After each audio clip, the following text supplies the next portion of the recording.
descendants of the Negros Muskogos, the phrase for Black Seminoles. And if it wasn't for them, we wouldn't have what we have here today. You know, this land, you know, this freedom. So how did they wind up here in Mexico, and whatever caused them to start celebrating Juneteenth? The history of Muskogos is so important here in Mexico because they groups helping the government when the other groups were harming the land. They started as escaped slaves from South Carolina and Georgia, taken in by the Seminole tribe in Florida in the 1820s. In the following decade, they were forced to Oklahoma, along with several other tribes, during what was known as the Trail of Tears. Although many had intermarried with the Florida Seminoles, because of their noticeably darker skin, they were under constant threat of kidnapping by slave traders.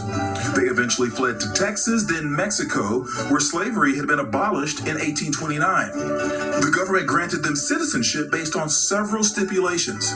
If the Black Seminoles would defend the country's northern border and take Mexican names, they would receive money, livestock, and tools, plus 70,000 acres of land.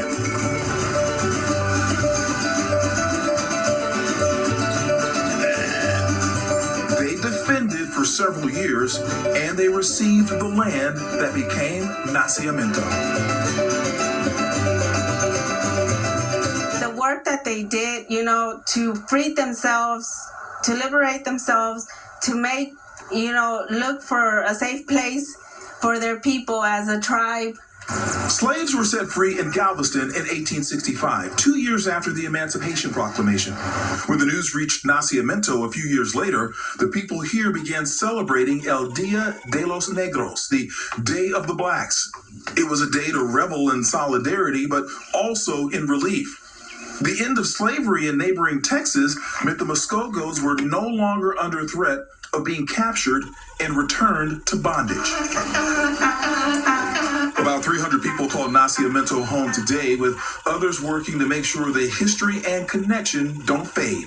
Karina, why is this place so important to you? You know, I could remember being little and, you know, going to the river and just, it was a different feeling than living in the United States. It's one of my favorite places to be.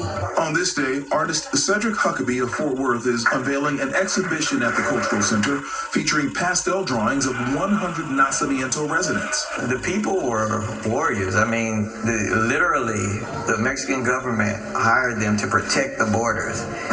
They're naturally fighters. The project is being funded by the prestigious U.S. Fulbright program. Over 4 months, Huckabee sat down with each person for several hours, drawing them as they told their story. 75-year-old Juan Torralba, a lifelong resident, was one of his subjects. What do you think when you see that picture? Oh, I'm proud about this picture. Huckabee says while this mix of Mexican, African, and Seminole culture is distinct, there are strong connections to the community of Black Americans. Connections that need to be taught and celebrated. I would like for this project to help tell the story. You know, to be an advocate for this community and their story and our story.